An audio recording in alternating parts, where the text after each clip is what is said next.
Hammasi Agayo shtatidagi dahshatli bir kechadan boshlanadi. Rose va uning eri Chris asrab olingan qizlari Sherinni qidirishmoqda. Sherin har safar dahshatli tush ko'rsa, uydan chiqib ketadi va uyquda yuradi. Rose o'rmon va ko'prik ostidan o'tib, jarlik chetida turgan Sherinni topadi. Sherin pastga qaraydi va ichida bir qiz yonayotgan dahshatli joyni ko'radi. Bu manzara uni uy deb shivirlashga majbur qiladi. Sherin sakramoqchi bo'lganida Rose uni to'xtatib qoladi. Bu paytda Chris yo'lni kesib o'tayotganida mashinalar uni urib ketishiga oz qoladi. Sherin esa tipirchilab yana o'sha so'zlarni takrorlaydi. Uy va Silent Hill. U har safar shunday holatga tushganida shu so'zlarni aytadi. Ertasi kuni Rose Sheringa uni Silent Hillga olib borishni aytadi. Balki bu uning muammosini hal qilishga yordam berar, chunki Sherin uyqusida aytgan gaplarini umuman eslamaydi. Chris ishdan uyga qaytgach, Rose'ga qayta qo'ng'iroq qiladi, lekin u javob bermaydi. U kompyuterni tekshirib, Rose Silent Hill haqida ma'lumot izlaganini ko'radi. Ma'lum bo'lishicha, bu G'arbiy Virginiyadagi dahshatli tashlab ketilgan shahar bo'lib, shaharning yer ostida olov yonishi hali ham davom etib kelardi. O'sha kechasi Rose yo'lda yonilg'i quyish shoxobchasiga to'xtaydi va Sherin chizgan rasmlar o'zgarganini payqaydi. Avval chiroyli bo'lgan rasmlar endi dahshatli ko'rinishga kirgan, hatto g'alati shakldagi xoch ham bor. Rose Sherindan bu haqida so'raydi, lekin qiz vahimaga tushib, bunday rasmlarni chizganini eslay olmaydi. Rose uni tinchlantirayotgan paytda politsiya xodimi Sibil ularni kuzatib turadi.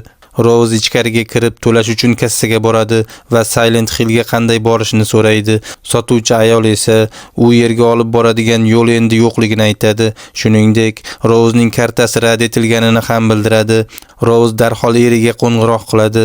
Chris kartalarni bloklaganini aytib, Sherinni dori-darmonlar bilan shifoxonada davolash yaxshiroq bo'lishini ta'kidlaydi, lekin Rose dorilar hech qanday foyda bermaganini aytib telefonni o'chiradi. Tashqarida Sibil Sherinni tekshirish uchun uning oldiga keladi, lekin Sherin begonalarga e'tibor bermaslik kerakligini bildiradi. Shu payt Rose qaytib keladi va mashinani haydab ketadi. Oradan biroz vaqt o'tib, yo'lda Sibil Rose'dan mashinani to'xtatishni talab qiladi. Avvaliga Rose to'xtaydi, lekin Silent Hill tomon yo'l ko'rsatuvchi belgini ko'rib, Sibildan qochish uchun yana tezlikni oshiradi. Ko'prik oldida to'siq bor edi, ammo Rose to'xtamay uni buzib o'tib ketadi. Tumanli hududga yaqinlashganida radio birdan g'alati shovqin chiqarishni boshlaydi. Sherin esa quloqlarini yopib og'riqdan baqiradi. Bu paytda to'satdan yo'l o'rtasida bir qiz paydo bo'ladi. Rose uni urib yubormaslik uchun rulni buradi. Natijada mashina boshqaruvdan chiqib ag'darilib ketadi. Rose hushiga kelgach, Sherin yo'qligini biladi. U o'zini Silent Hill shahrining chekkasida topadi. Bu yerda tuman yanada quyuq va doim kul yog'ayotgandek. Qizining ismini chaqirgan holda Rose yo'l bo'ylab yuguradi va bo'mbo'sh ko'rinadigan shaharga kiradi. U kichik bir soyani ko'rib qoladi va uning ortidan qorong'u ko'chaga kiradi. Shu payt butun shahar bo'ylab sirena ovozi eshitila boshlaydi. Ko'chani qorong'ulik bosib Rose olov yoqadi, ammo bu deyarli yordam bermaydi. U ona degan shivirlashni eshitadi va izlashda davom etadi. Oxiri u tashlab ketilgan zambilni topadi. Bu paytda yaqin atrofda kimdir harakat qiladi. Rose uning ortidan borib birdan muzlab qoladi. Simlar bilan panjaraga ilib qo'yilgan koncha kiyimidagi vahshiylarcha parchalanib tashlangan jasadni ko'radi. Shu payt ortidan kulrang bola deb ataladigan maxluq paydo bo'ladi. U Rose'ga tegmoqchi bo'lganida tanasi g'alati nur bilan yonadi. Qo'rqib ketgan Rose qochadi, ammo yana boshqa kulrang bolalar ham paydo bo'ladi. Yo'l esa panjara bilan to'sib qo'yilgan. Mahluqlar Rose'ni o'rab olib, unga zarar yetkazishga urinib, hattoki uning kurtkasini yirtib tashlaydi. Oxiri Rose chiqish yo'lini topib, bir eshikni ochib ichkariga kiradi, ammo yiqilib tushadi va mahluqlar uni yana o'rab olishadi. Rose vahimaga tushib baqiradi. Shu payt mahluqlar asta-sekin yo'q bo'ladi va u esa hushidan ketadi. Birozdan keyin Rose tashlab ketilgan bowling zalida uyg'onadi. Ichkarida musiqa yangrab turardi. U darhol tashqariga chiqadi va shahardan chiqishga urinadi, ammo yo'lni tubsiz tuman jarligi to'sib qo'yganini ko'radi. To'satdan ortidan Dalya paydo bo'ladi. U Rose'ga faqat qorong'u kuch odamlarni Silent Hillga kiritishi yoki chiqarishi mumkinligini aytadi. Shuningdek, uning ham Alisa ismli qizi bo'lganini, ammo ular unga dahshatli ishlar qilganini, keyin qizidan ayrilgan kelganini aytadi. Rose unga Sharonning rasmini ko'rsatadi. Dalia esa bu mening bolam deydi va uning tumorchasini tortib olmoqchi bo'ladi. Rose uni itarib qochib ketadi. Bu paytda Chris Rosening ortidan kelishga urinmoqda. U yoqilg'i quyish shoxobchasida bir erkakdan yo'l so'raydi. Erkak Silent Hill yopilganini, chunki yer ostida konlar hali ham yonayotganini aytadi. Oxiri Chris unga pul berib kerakli yo'lni bilib oladi. Rose tomonga qaytsak, u nihoyat mashinasini va Sharonning chizgan rasmlardan birini topadi. Rasmda maktab tasvirlangandi. Bu paytda mashina ishga tushadi. Shuningdek, Rose Chrisga qo'ng'iroq qilib ovozli xabar qoldiradi.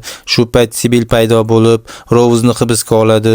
U o'z bo'limi bilan bog'lanmoqchi bo'ladi, lekin ratsiya ishlamaydi. Rose politsiyachidan qon ketayotganini ko'rib qoladi. Sibil tushuntiradiki, u ham avtohalokatga uchragan va shu yerda hushidan ketgan. Bu orada Chris Rose'ning xabarini tinglab yo'lda davom etadi, ammo xabar asosan shovqindan iborat edi. Oxiri u Rose buzib o'tgan panjarani va ko'prikni to'sib turgan bir guruh politsiyachilarni ko'radi. Chris ularga vaziyatni tushuntiradi. Inspektor Thomas esa unga ko'prik oxiridan Rose'ning mashinasini topishganini, lekin ichida hech kim yo'qligini aytadi. Thomas yana bir politsiyachi yo'qolganini va uni Rose'ning yonida bo'lishi mumkin deb gumon qilayotganini aytadi. Shundan so'ng u Chrisga qidiruvda yordam berishga rozi bo'ladi. Silent Hillda esa Sibyl Rose'ni bo'limga olib borishga harakat qiladi, lekin bu yo'l ham tubsiz jarlik bilan tugashini ko'radi. Bu esa Silent Hill tuman olami deb atalgan boshqa bir reallikda joylashganini tasdiqlaydi. Sibyl Rose'ni yana shaharga qaytarishga qaror qiladi. Umid qiladiki, u yerda ishlaydigan ratsiya topiladi. Ular yaqin atrofda kimningdir harakatlanayotganini ko'rib qolishadi. Uni kuzatmoqchi bo'lishganida Sibylning ratsiyasi va Rose'ning telefoni yana g'alati shovqin chiqara boshlaydi. Shu payt bir maxluq paydo bo'ladi. Sibyl darhol qurolni chiqaradi, ammo ochishga ulgurmay maxluq unga qaynoq kislota otadi. Yaxshiyamki kislota uning shlemiga tushadi. Sibyl shlemni yechib tashlab o'q uzishni boshlaydi. U maxluqqa o'q uzayotgan paytda avtobus bekatlaridagi xaritalarga qarab yurib, u Sharon chizgan maktabni topadi. Ichkariga kirgach, eshikda yana o'sha bir xil xoch belgisini ko'radi. Rose bir xonaga kirib, kalitlar to'plamini va fanar topadi va qidiruvni davom ettiradi. Ko'chada esa Chris va Thomas politsiya mashinasida yurib, megafon orqali Rose'ni chaqirishadi, ammo ular boshqa reallikda bo'lgani uchun Rose ularni eshitmaydi. Thomas aytadiki, uning otasi ilgari sartaroshxona egasi bo'lgan va yer osti konlaridagi yong'in paytida halok bo'lgan. Shu voqeadan keyin deyarli barcha aholi shahardan chiqib ketgan. Ba'zilari esa bu shahar o'z taqdiriga loyiq edi deb hisoblaydi. Rose'ga qaytsak, u birdan qafas ichidagi qushni ko'radi. Uning atrofida esa konchilar paydo bo'ladi. Rose eshiklarni ochmoqchi bo'ladi, lekin hammasi qulflangan. Shuning uchun u orqa hovliga yugurib o'tib, yonib ketgan binoga kiradi. U bir sinfxonaga yashirinadi va chang ustida yangi qolgan qo'l izini ko'radi. Stol ustida esa jodugar degan yozuv qayta-qayta yozilgandi. Stol ichidan Rose Alisaga tegishli daftarni topadi. Shu paytda xotira sahnasi paydo bo'ladi. Unda boshqa o'quvchilar qizni jodugar deb masxara qilib unga turli narsalarni ochishayotgandi. Shu payt Rose yana bir qizning yugurib o'tayotganini ko'radi va uning ortidan yuqoriga hojatxonaga kiradi. U yerda farroshning jasadini ko'radi. U tikanli sim bilan o'ralgan, og'zida esa mehmonxona kalitining bir qismi bor edi. Devorda qana jur'at etchi degan yozuv va og'iz tomonga ishora qiluvchi o'q chizilgan. Rose jirkanayotganini bosib kalitni uning og'zidan oladi. Hojatxonadan chiqayotganida u konchilarning yaqinlashayotganini sezadi. Rose darhol orqaga yugurib, eshikni ichkaridan qulflaydi. Konchilar eshikni urib sindirishga harakat qilishadi, lekin birdan qafasdagi qush shovqin qiladi va ular qo'rqib qochib ketishadi. Shu payt yana sirena ovozi yangraydi va xona qorong'ulikka cho'madi. Rose fanarni yoqib, hojatxona qanday qilib asta-sekin chirib, qorayib borayotganini kuzatadi. Farrosh kabinadan chiqib qonini devorga sachratadi. Bu paytda Rose yugurishni boshlaydi va chiqish yo'lida yana ko'plab jasadlarni ko'radi. Pastga tushganida esa devorlarni qoplab olgan creeperlar konchilarga hujum qilayotganini ko'radi. Qo'rqib ketgan Rose boshqa yo'lakka yuguradi, ammo u ham panjara bilan to'silgan. U burchakdan aylanib, yonayotganini ko'rib dahshatga tushadi. U tezda ko'prikdan o'tadi va yuqoriga qaraganida Qo'rqinchli ko'rinishdagi Alisa yana qorong'u rasmlar chizayotganini ko'radi. Keyin esa u pastga qulab tushadi. Rouz orqa hovliga tushgandi va u yerda piramida boshli maxluqni ko'rib darhol qochib ketadi. Bu paytda Tomas va Kris maktabga yetib kelishadi. Ular xuddi Rouzning yurgan yo'lidan yurishadi, lekin turli reallikda bo'lishgani uchun bir-birlarini ko'rishmaydi. Kris Rouzning borligini his qilganini, hatto uning atir hidini sezganini aytadi, lekin Tomas bunga ishonmaydi va uni ketishga majbur qiladi. Rouz esa ko'z yosh to'kib yiqiladi. Shu payt bir to'da kriperlar unga yaqinlashadi, ammo ular zarar yetkazishga ulgurmay, Sibil Rouzni tortib boshqa xonaga olib kiradi. Sibil eshikni yopib, bir kriperni oyog'i bilan bosadi. Rouz esa temir tayoq bilan eshikni mahkamlaydi. Sibil Rouzning qo'l kishanlarini yechadi va o'qlarining oz qolganini aytadi. Birdan piramida boshli maxluqning ulkan qilichi eshikni yorib o'tadi. Ular zo'rg'a qochib qolishadi. U yana zarba beradi va eshikdagi teshikni kattalashtiradi. Natijada kriperlar ichkariga kira boshlaydi. Keyin u qo'lini ichkariga uzatib, eshikni tutib turgan temirni olib tashlamoqchi bo'ladi. Sibil uning qo'liga o'q uzadi, lekin bu ham uni to'xtata olmaydi. Ammo ichkariga kirish arafasida barcha maxluqlar birdan yo'q bo'lib ketadi.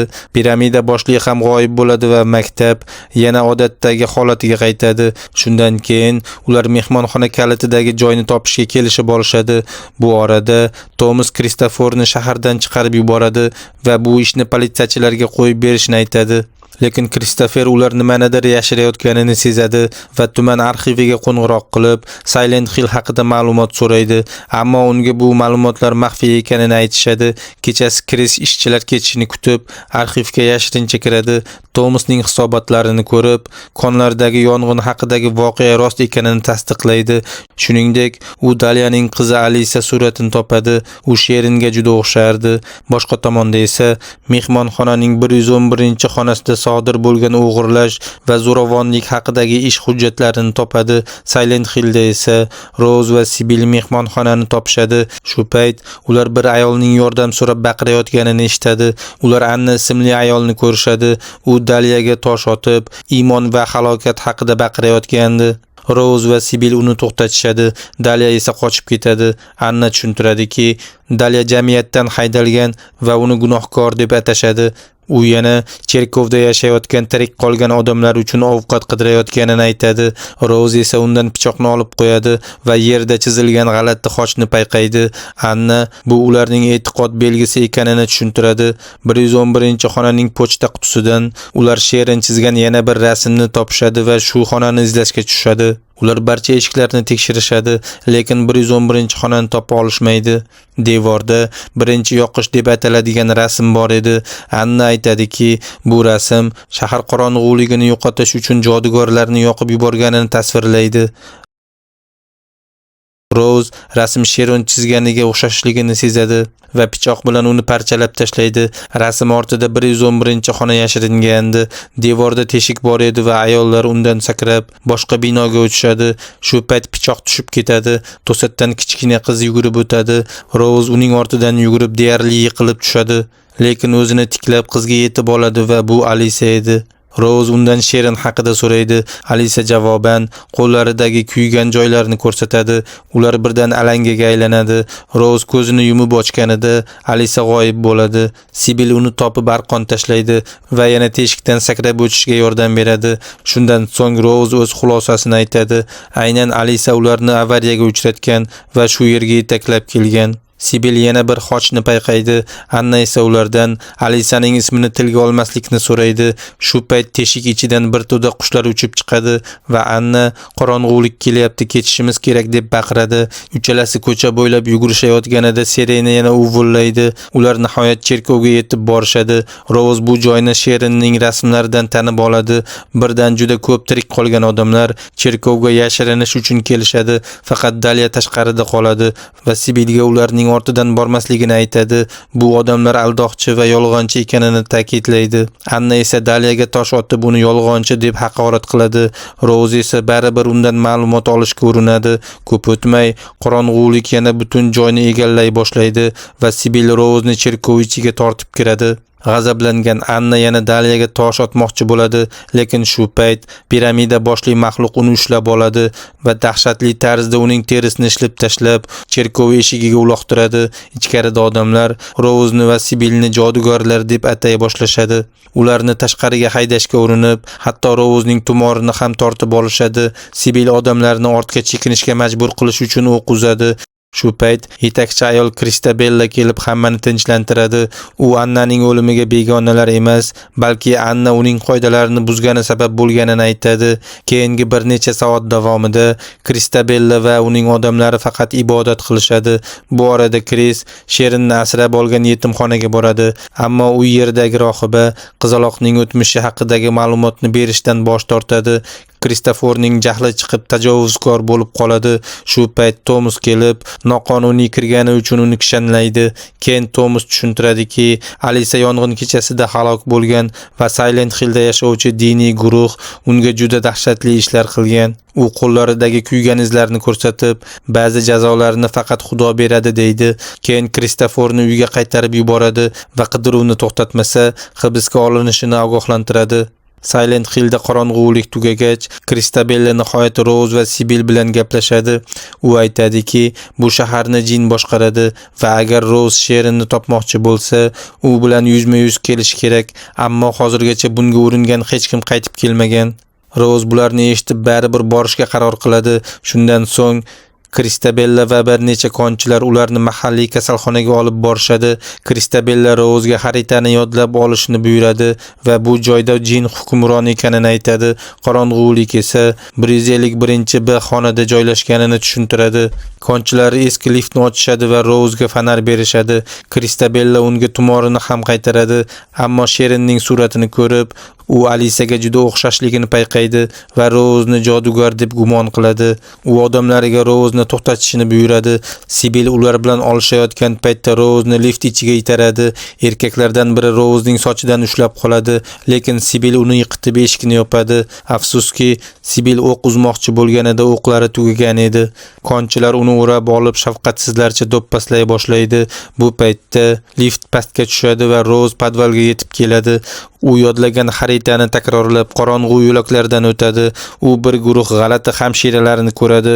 Ular sekin-sekin unga yaqinlashishni boshlashadi, lekin Rouz fanarni o'chirishi bilan ular to'xtab qoladi. Rouz sekin yurib ularning oldidan o'tishga harakat qiladi, ammo bu uzoq davom etmaydi. Hamshiralar yana harakatlana boshlaydi va unga hujum qilishadi. Rouz ularning zarbalaridan qochib, ularni bir-birlariga uriltirib yuboradi. Keyin u emaklab sezdirmay o'tib ketadi va ularni chalg'itish uchun fanarni tashlab yana yugura boshlaydi. 151 B xona eshigidan o'tadi. Bu paytda u Alisaning ovozini eshitadi va u Rouzga haqiqatni ko'rsatishni aytadi va shu bilan birga xotira sahnasi boshlanadi. Alisa otasiz ulg'aygan va dindor aholi uni nikohsiz tug'ilgan deb kamsitgan. Shu sababli boshqa bolalar uni jodugar deb atay boshlashadi. Hatto maktab farroshi ham unga nisbatan zo'ravonlik qilardi. Kristabella Daliyani ishontiradi, go'yoki Alisani poklash mumkin. Shundan keyin uning diniy guruhi 111-xonada marosim o'tkazish uchun yig'ilishadi. Daliya esa aldanganini kech tushunadi. Kristabella aslida Alisani jodugar sifatida yoqib yubormoqchi edi, ammo ular ishlatgan qurilma nosozlik qiladi va aynan o'sha voqea butun shaharni vayron qilgan yong'inga sabab bo'ladi. Daliya qizni qutqarishga urinadi, lekin juda kech edi. Tomus esa kuyib ketgan Alisaning jasadini olib chiqayotganida qo'llarini kuydirib oladi. Keyin Alisa kasalxonada saqlanadi. Uning azobi asta-sekin g'azabga aylanadi.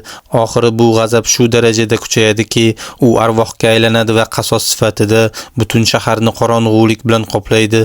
Xotira tugagach, Rouz o'zini Alisaning kasalxonadagi xonasida topadi. Alisaning kuygan tanasi hali ham karavotda yotgandi. Uning arvohi esa yonida eski hamshira bilan birga paydo bo'ladi. Alisa tushuntiradiki, Sherin bu uning ichida qolgan yagona yaxshilikning bir bo'lagi. U qizini Silent Hill la'natidan himoya qilish uchun tashqi dunyoga yuborgan. Kristabella esa Sherinni ham poklashni xohlayapti deydi. Shunda Rouz Alisaga yordam berishga rozi bo'ladi. Alisaning ruhi Rouzni quchoqlab, uning ichiga kirib ketadi. Shu payt ma'lum bo'ladiki, hamshira yillar davomida ko'zlaridan qon oqib yashagan. Bu orada Sherin Dalianing uyida yashirinib yurgani ma'lum bo'ladi. Kristabella odamlar bilan kelganida Sherin yashirinishga urinadi, Dalia esa uni himoya qiladi, ammo erkaklar kuchliroq bo'lib, ikkalasini ham osonlikcha olib ketishadi. Oradan ko'p o'tmay, diniy guruh yana cherkovga yig'iladi va Kristabella olov yoqishni boshlaydi. Sibil esa narvonga bog'lab qo'yilgan, uni asta-sekin olov ustiga tutishadi va u dahshatli tarzda kuya boshlaydi. Ko'p o'tmay, uning tanasi alangaga o'raladi va u halok bo'ladi. Keyin esa Sherinni ham bog'lashadi. Uni ham pastga tushirmoqchi bo'lishayotgan paytda Rose yetib keladi va hamma haqiqatni aytishni boshlaydi. Kristabellaning marosimlari jinlarni to'xtatmagan, aksincha ularni oziqlantirgan deydi. Ba'zi odamlar Rose'ni urishadi, lekin u to'xtamaydi va bu e'tiqod faqat o'lim olib kelishni baqirib aytadi. Birdan Kristabella Rose'ni pichoqlaydi va uni kufr qiluvchi deb ataydi. Bu paytda Rose'ning qoni yerga tomadi. Shu orqali Alisa cherkov ichiga ham kirishga muvaffaq bo'ladi. Bu joy ilgari unga taqiqlangandi. Odamlar fonarlarni yoqib qarashadi. Rose'ning yarasidan qorong'ulik oqib chiqib, polni chirita boshlaydi va ostida yonayotgan konlarni ochib beradi. Rose'ning yarasi ham o'z-o'zidan bitib ketadi. Shu payt yer ostidan tikanli simlar ko'tarilib, karavotda kuyib yotgan Alisani yuqoriga olib chiqadi. Simlar Kristabellani tutib olib, uning tanasini ichidan yorib tashlaydi va uni dahshatli tarzda ikki bo'lib yuboradi. Keyin esa ular boshqa barcha guruh a'zolarini ham o'ldira boshlaydi. Hatto Rose'ga hujum qilmoqchi bo'lgan odamni ham. Dalia esa qizining qanday kuchga aylanganini hayrat bilan kuzatadi. Rose Sherinni qutqarib uni chetga olib boradi. Shu payt Sherin Alisaning ruhini ko'radi va hushidan ketadi. Bir necha daqiqadan keyin cherkov ichiga quyosh nuri tushadi. Endi u joy toza va bo'sh edi. Faqat Dalia, Rose va Sherin qolgan. Dalia nega Alisa meni o'ldirmadi deb so'raydi. Rose bola uchun ona bu mehrning o'zidir deydi. Shundan so'ng Rose va Sherin mashinaga qaytishadi. Bu safar Sherin hech qanday dahshatli tush ko'rmasdan uxlab qoladi. Rose mashinada ketayotib, uyiga qo'ng'iroq qilib xabar qoldiradi, lekin u yerga faqat shovqin yetib boradi. Uyda esa Kristofer uxlab yotgandi. U birdan kimningdir borligini sezib uyg'onadi. Aynan shu payt Rose va Sherin uyga yetib kelishadi, ammo Kris tashqariga chiqqanida hech kimni ko'rmaydi. Garchi uning oilasi aslida uy ichida bo'lsa ham, bu esa shuni anglatadi. Rose va Sherin hali ham tumanli parallel olamida. Chunki Silent Hilldan hech kim hech qachon to'liq chiqib keta olmaydi. Sizningcha Rose haqiqatdan ham qutuladimi yoki tuman ichida qoladimi? Fikrlaringizni kommentda yozing va kanalga obuna bo'lishni unutmang. Ko'rishguncha xayr.